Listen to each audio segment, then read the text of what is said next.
你为什么要这么做？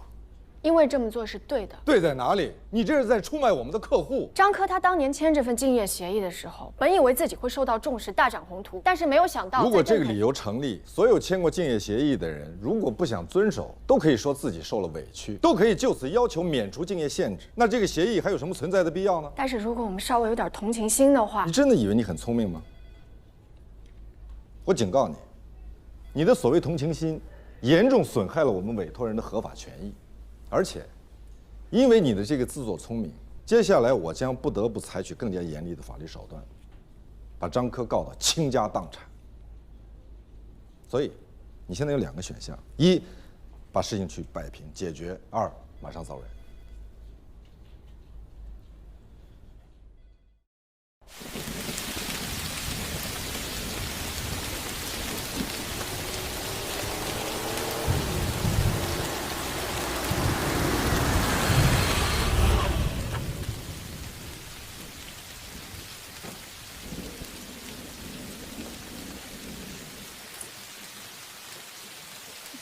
哎，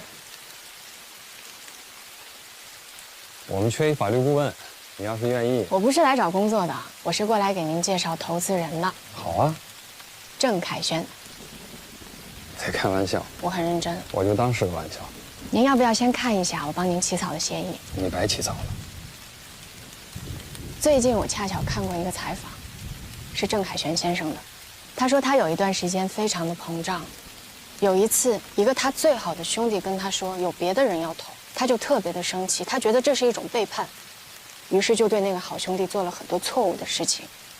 可是他现在非常的后悔，他真的希望这个好兄弟可以给他一次机会，让他可以改正这些错误。那这话他为什么不当面跟我说？钢铁直男嘛。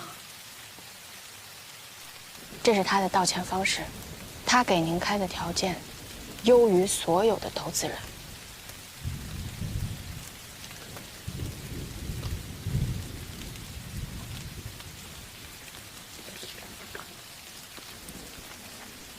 其实，我也应该跟您道个歉。虽然说以您太太的名义注册公司，在一定程度上是可以规避竞业条款，但是还是会有诉讼风险。如果郑凯旋他真的想要找您麻烦，发起诉讼的话，那您的公司啊，不是您太太的公司就会官司缠身呢。实在抱歉啊，张科先生，我不应该给您出这种馊主意的。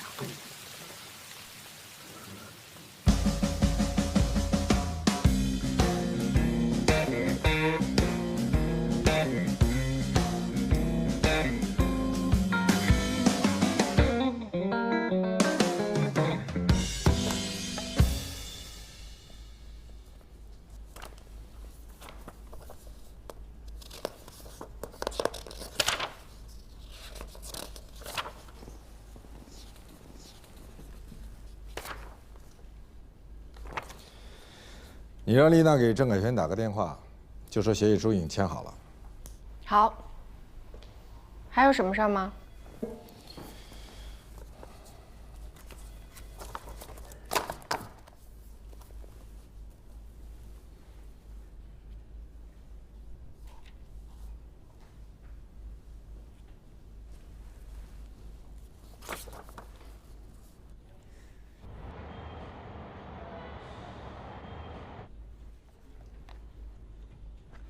律师函、法律意见书、起诉状、答辩状、调解书。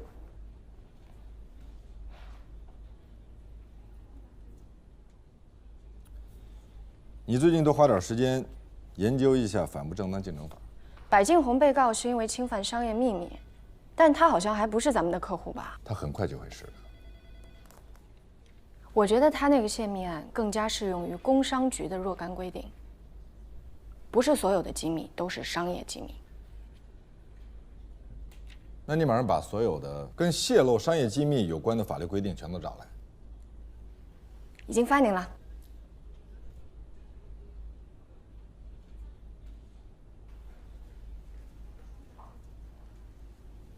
还不下班啊？我为什么还是觉得他有点像那天那个送外卖的。你从哪儿看出来人家像送外卖的了？你要再这么背后议论罗宾，我没有背后议论他，那你说人找一助理是送外卖的？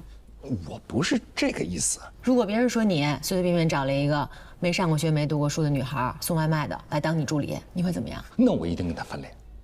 我是有职业荣誉感的，任何进入我们律所的人啊，无论是男女老幼，必须是毕业于名校。那你说人家罗宾找一送外卖当助理，你什么居心啊？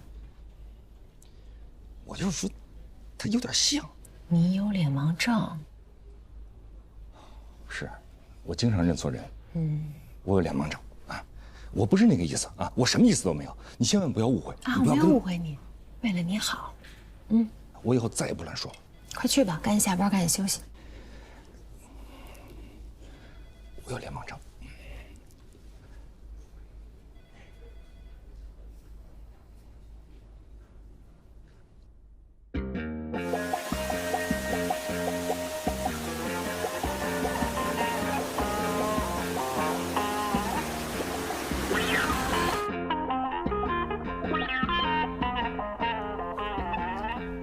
顾姐在你办公室等你，说什么事儿了？跟白金红有关。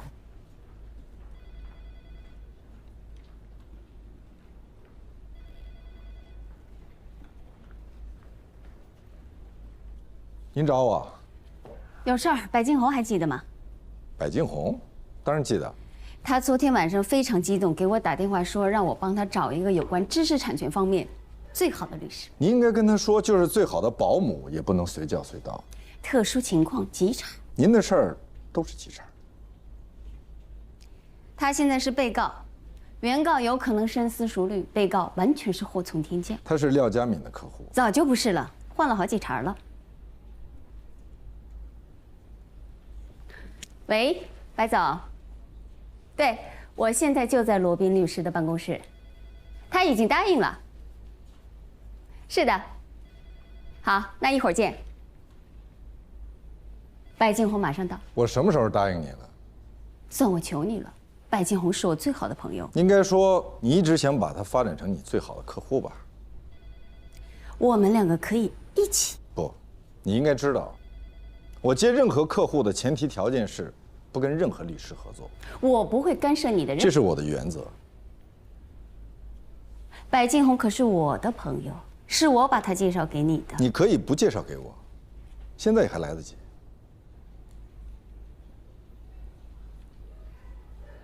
是这样的，白金红是一个难缠多疑的人，我担心他会让我跟你一起代理，因为毕竟我们两个认识的时间比较长，信任度可能更高一些。既然如此，他早就应该是你的客户。是我觉得熟人之间最好不要有利益关系。那您的意思是现在跟他不是熟人了？我冒昧的问一句，您问，你为什么从来不跟其他律师一起合作呢？是怕被别人抢功吗？是怕被别人甩锅。甩锅？你可从来没有输过。那是因为我知道，如果说我输了，我不能推给任何人。我以前是那边的产品设计主管，后来白总挖我过来做总设计师。你的意思是说，你从耀斌公司辞职，导致他们对你怀恨在心，故意起诉你泄露公司机密，把白总也牵扯进来，负连带责任。他们给我打电话，说只要我让麦琪走人就没事儿了。他们太不了解我了，我白金红可不是被吓大的。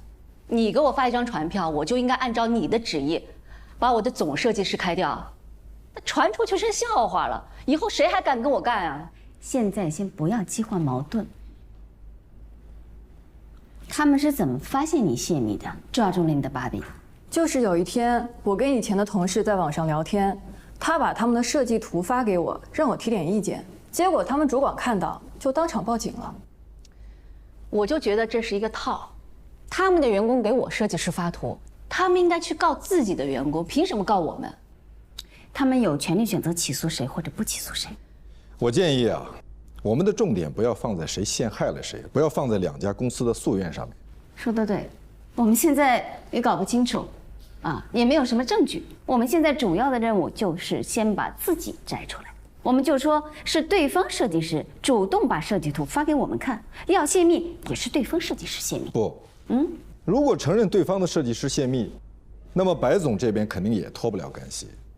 对呀，这就等于承认我们的产品用了对方泄密的图纸，那人家是可以要求我们停止侵权、下架产品。所以，我们必须要否认，那些设计图纸压根儿就不是什么商业机密。对，没错。如果那张设计图不是商业机密，那就不存在泄密一说了。那你怎么解释为什么一家设计公司的设计师会在聊天软件当中主动给另外一家设计公司的设计师发图看呢？很好解释，就是两家公司设计师之间分享灵感、交流经验。那怎么证明这些设计图不是商业机密呢？那些设计图纸都是向供应商购买的，只要没有证据表明供应商是单独为哪家公司设计的，就不应该被认定为不为公众所知悉的商业机密。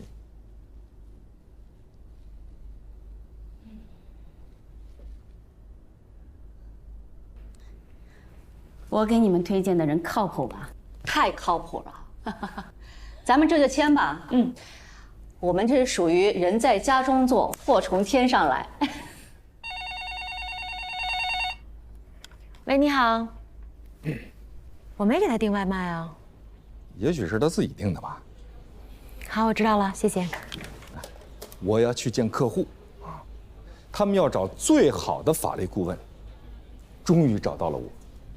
他们是在网上搜的吧？不，有人给他们推荐了10个律师，他们经过了反复的斟酌，最终认为我是最佳人选。那肯定是你的朋友给他们推荐的。我师妹朱莉，她跟他们老板推荐的。他为了确保你被选中，还推荐了其他9个废材。能不能在一起玩耍了？这是我的外卖。哦，我不是来送外卖。你不是说外面有我的外卖吗？你不是要找罗宾律师吗？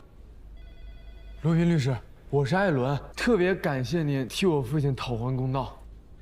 你不认识罗宾律师啊？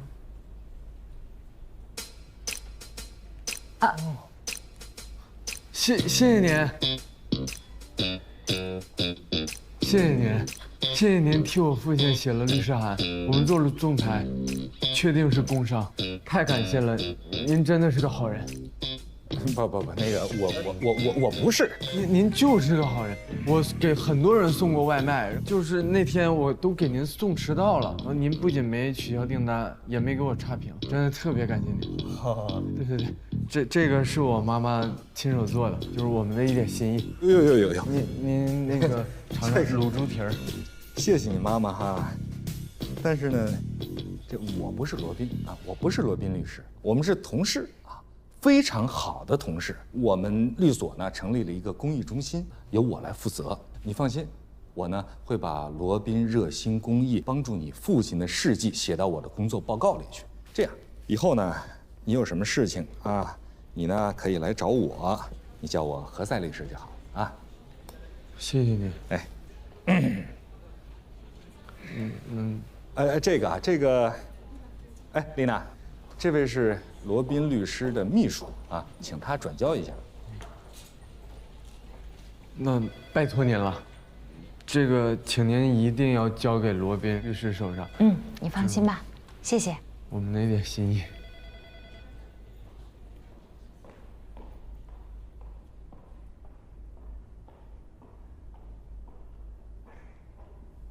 谢谢您啊，何塞叔叔。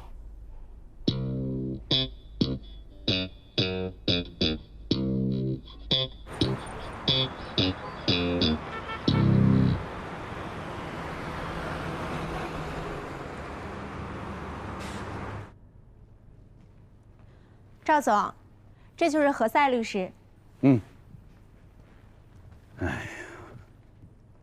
何律师，幸会，照耀。幸会啊，全景律所的何塞啊，坐。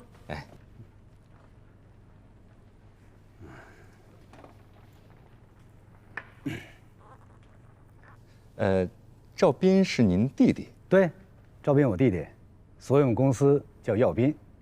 怎么，你认识我弟弟啊？他以前输过一起官司，他是被告，我是原告律师，我赢了他的律师。那您的父亲是何家一？啊，哦，所以你从来没有输过一起官司啊？不，我赢的所有的官司跟我父亲没有任何关系。其实呢，我父亲他是反对我做律师这个职业的。我也没跟我父亲说过任何我的客户。如果你们找我呢？哎呦我去！不，是因为啊，我怀孕了，我这是怕开庭的日期跟预产期撞上，所以我就把你啊介绍给了赵总。对，朱莉向我推荐您的时候，并没有说你的父亲是谁，他只是跟我说您是他师哥，是一个著名的律师，而且从来没有过败绩。不，也不能说从来没有败绩，但是很少有律师能赢得了我。公司辞退马小居的依据在于，公司认定网上晒的这份工资单是马小居的，而且是马小居自己晒出来的。但是网上传的这个工资单局部截图当中，并没有员工的姓名或者公司，所以我们可以抗辩，仅凭公司内部调查就认为是员工泄露的，并不合理。公司认为他们在聘用合同中已经强调，工资属于高度机密，员工之间也不得交流工资信息，而且马小居也已经跟公司签了这份保密协议。您说的对。目前法律规定中并无对工资薪酬不能做出保密约定的条款，实践中在保密约定并未违反同工同酬的情况下，也存在认可薪酬保密约定的案例，但公司无法证明那是马小居自己上传的工资单。好，那你去起草代理词。已经起草好了。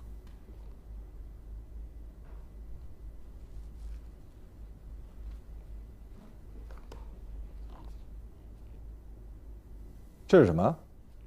这个是你做公益的报酬。这是 Alan 送的，他妈妈的手艺。你怎么知道？因为我吃过。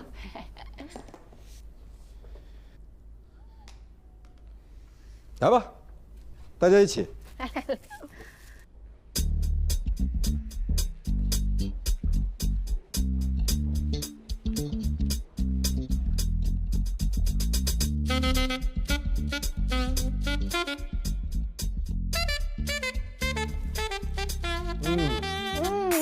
确实特别好吃，别慢点吃，说明你做的东西就骄傲。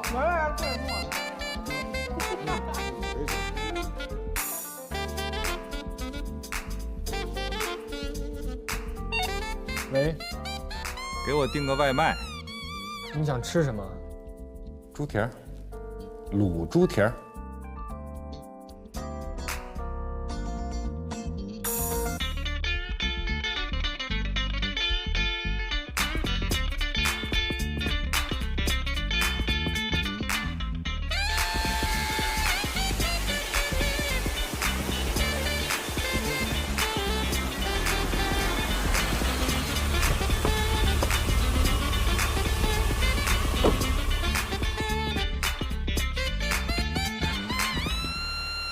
爹，买早餐去，咱俩一起去。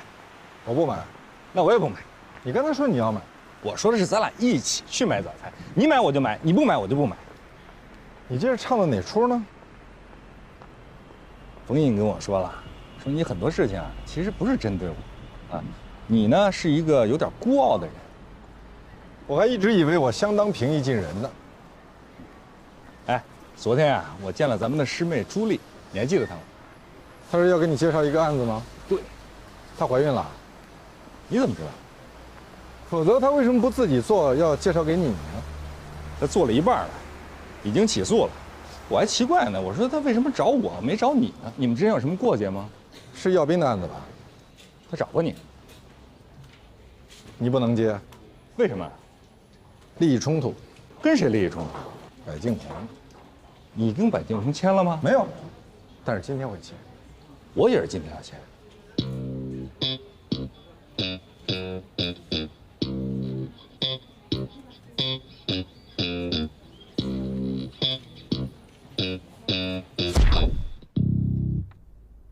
我的决定是柏敬红。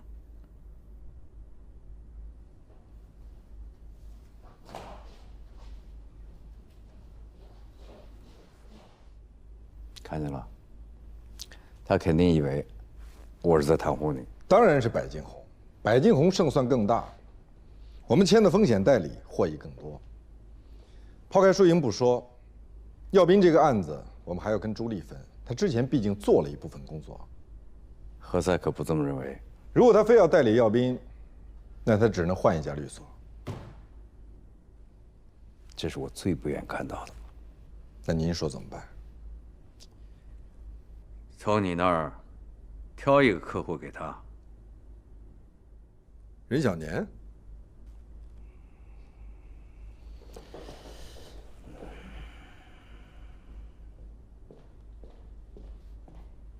哎，刘总，你稍等啊，我马上就到。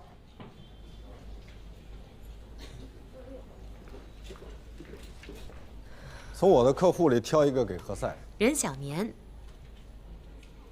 老大不同意。其实何塞需要的是弯腰唱征服。那您是不会弯腰啊，还是不会唱征服啊？都会，就是不能一起。白金红约的几点？11点，不过他喜欢迟到。任小年介绍了一个客户，留钱进，花520万买辆劳斯莱斯，结果是辆二手车。他去法院告，一审居然输了，他们的律师不行。把他介绍给何塞，这属于消费欺诈，何塞擅长。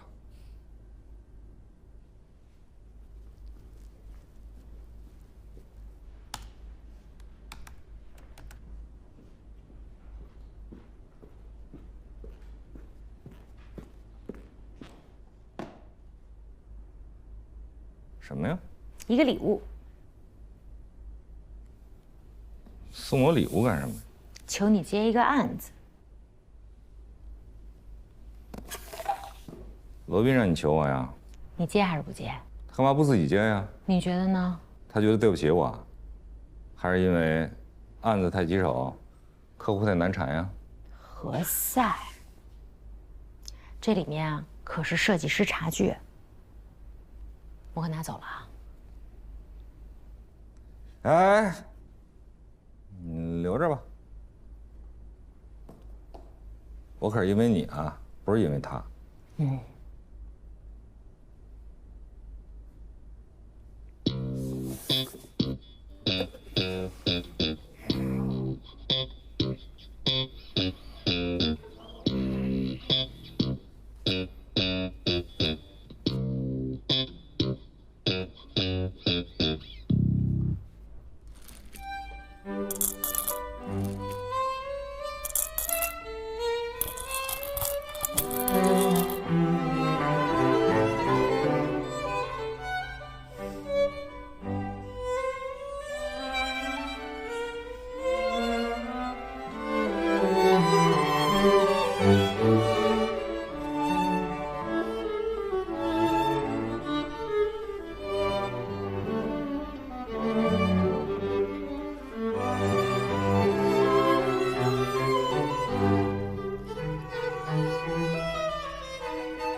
我把廖佳敏介绍给了耀斌，你别恨我。我为什么要恨你？好，那我们就冰释前嫌啊！我呢，接受你的道歉。我的道歉？我对你做错了什么？斌，你知道你做错了什么？我不知道。你不知道自己错在哪儿了？你让丽娜送给我礼物。什么礼物？茶具。丽娜说是我送的。我懂了。是丽娜觉得你错了，所以她在替你打搅了。不，你没懂。丽娜送你礼物，是她希望我们两个人能缓和关系。那到底我们俩是谁的错造成了我们之间的关系紧张？廉颇和蔺相如关系紧张，那你说是廉颇的错还是蔺相如的错？你是说我是廉颇，我应该对你负荆请罪 ？No， 是和氏璧的错。如果没有和氏璧，蔺相如到哪里去干一票完璧归赵呢？我必须把话说清楚啊！咱们俩在任小年的事情上有分歧，但是任小年他可算不上块和氏璧，他充其量算是一只煮熟了的鸭子。你以为客户争取最大利益为荣啊？我和你不一样，你以此为耻。对，我以代理像任小年这样的客户为耻，深以为耻。我学习法律，不是为了给他这样的人争取利益的。我到今天才明白我为什么会学法律，因为所有学法律的人如果都像你这样，任小年根本就请不到律师，这不公平。不用客气。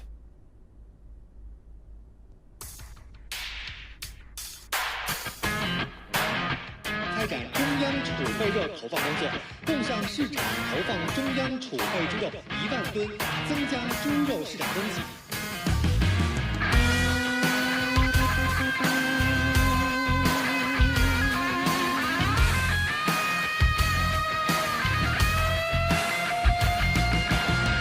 在角逐一场没有终点的梦，又能怎样？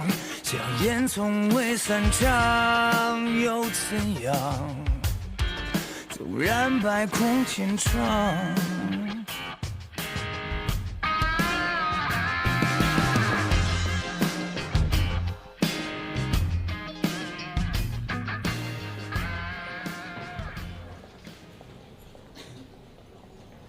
廖主任，你是越长越帅了。您越来越年轻了。听说你和何塞一直在明争暗斗。麦飞说的吧？他在你们那儿实习的时候，夹在你和何塞之间，两头为难啊。可在您那儿，他可是大红人啊。被告麦琪在离职以后，通过原同事李云波陆续获取耀斌公司的设计图纸，这些设计图纸均是耀斌公司用于生产的设计图。设计图纸上的产品大小、颜色、图案，都是耀斌公司的商业秘密。技术秘密是为了解决某项技术问题，经由智力劳动获得的设计、程序、工艺方法等。此外，速征信息要构成商业秘密，不仅应处于一般的保密状态，而且获得该项信息需要有一定的难度。从 4S 店提供的电脑检测记录来看，该车的大部分设施显示已经行驶的公里数为5515公里，而部分设施显示的行驶里程为1767公里。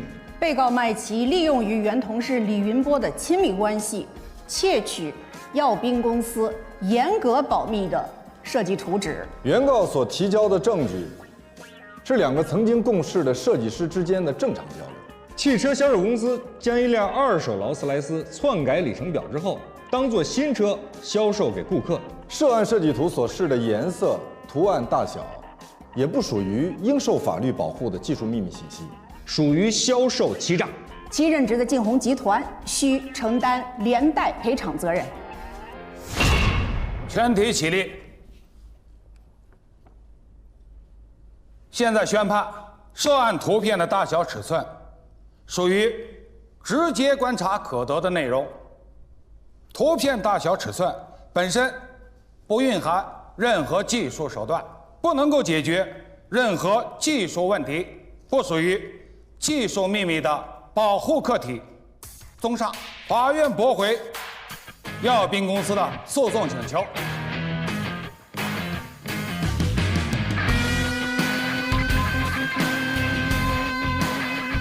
一审法院由于证据问题，驳回了刘前进先生的诉讼请求。案件现在上诉到中级人民法院。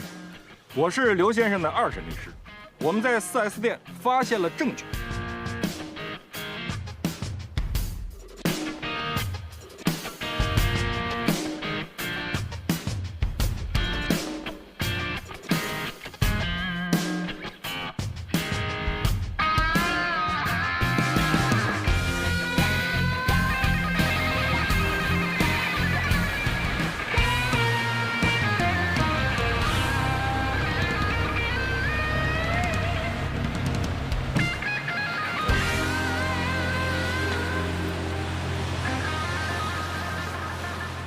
你现在马上给任小年他们公司做一个完整的裁员预案流程。裁员？才多少？裁员名单我会发到你邮箱。公司希望他们自动离职，你负责让他们签字。他们公司没有 HR 吗 HR 也在裁员之列。那如果他们不愿意自动离职呢？你要告诉他们可能的后果，比如说呢？开除。为什么？你负责找到合理合法的开除理由。是任小年的公司出什么问题了吗？是并购。去做吧，一定要想周全，包括法律方面的流程、企业内部沟通和手续办理的流程，都要合法合规，避免引起法律纠纷。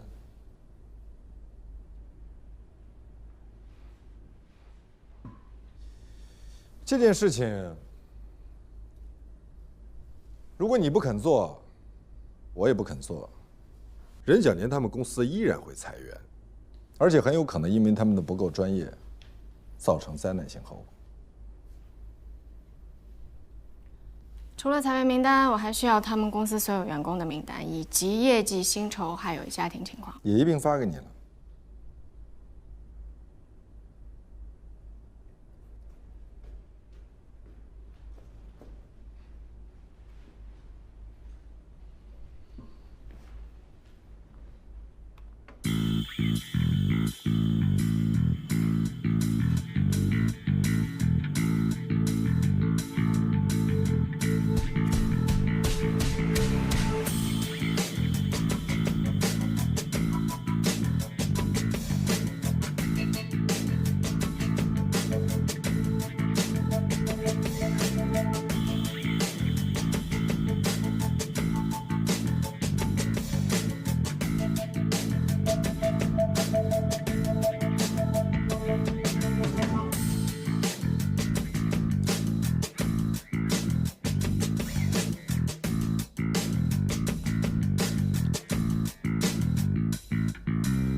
请进。你好。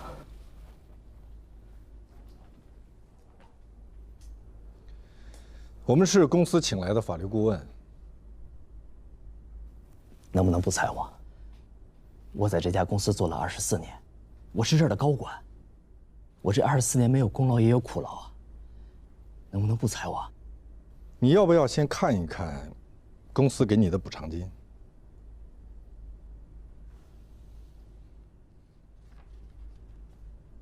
这份解除劳动关系的合同，如果你同意就签字，不同意的话，我们可以负责给你解释。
人挪活，树挪死，长痛不如短痛。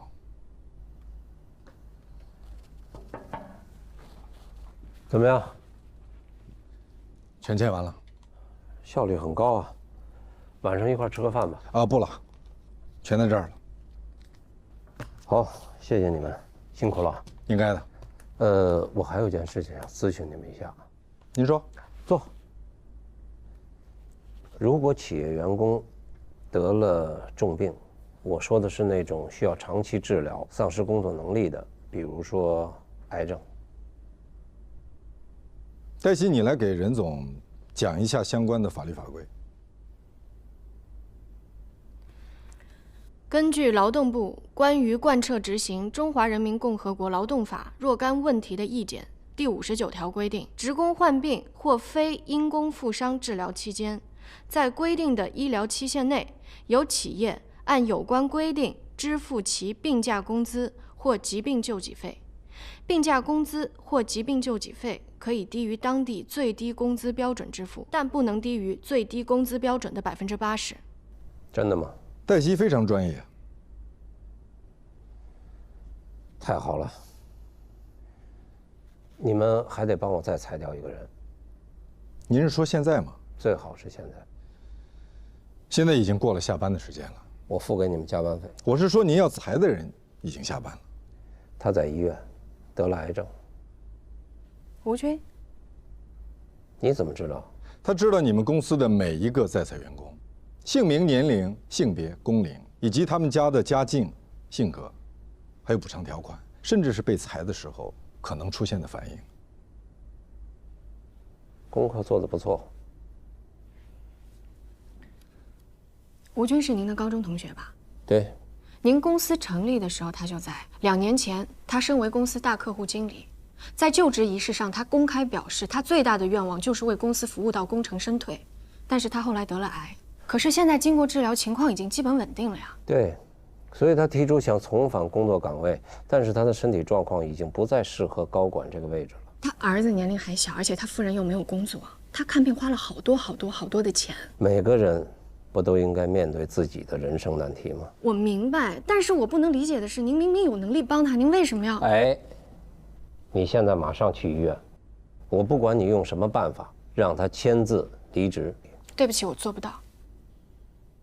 很好，罗律师，麻烦你现在就把他开掉。对不起，我也做不到。为什么？因为他是专业人士。他熟悉国家法律，我们不愿意承担开除他而带来的法律后果。开除一个人有1000种合理合法的理由，这是你告诉我的。我现在要看你示范。对不起，您看不到。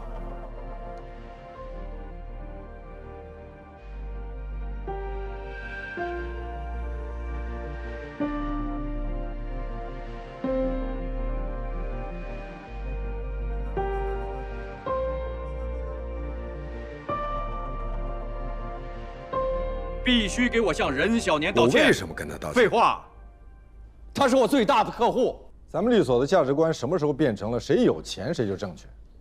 我告诉你，我让你向他道歉，并不是因为他有钱。是您刚刚说了他是我们最大的客户。我说的是事实，他不光是我们最大的客户，他还介绍了这么多的客户。他要是一走，就不是走一家这么简单了。我不以为我们为了挽留他而对他点头哈腰就能赢得他的尊重。愿意给他点头哈腰的律师律所多如牛毛，可你想过没有，他为什么选择我们而不是他们？那这样，让你助理走人。如果他走，我也走。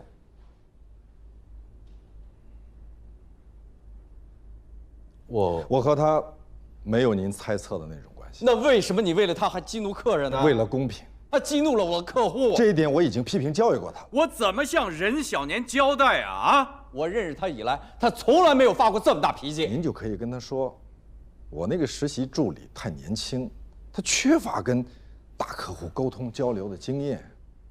这一点以后我们一定会加强职业培训，但是不能因为他说了几句真话实话，我们就要把他开掉。我不是这样的人，您不是这样的上司，我们的律所也绝不是这样的律所，对吧？你居然还嬉皮笑脸，那难道你想看我愁眉苦脸？严肃点。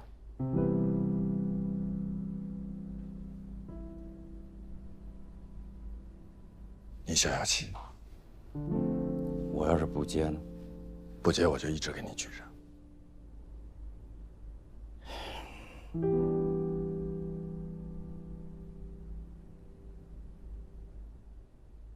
严肃。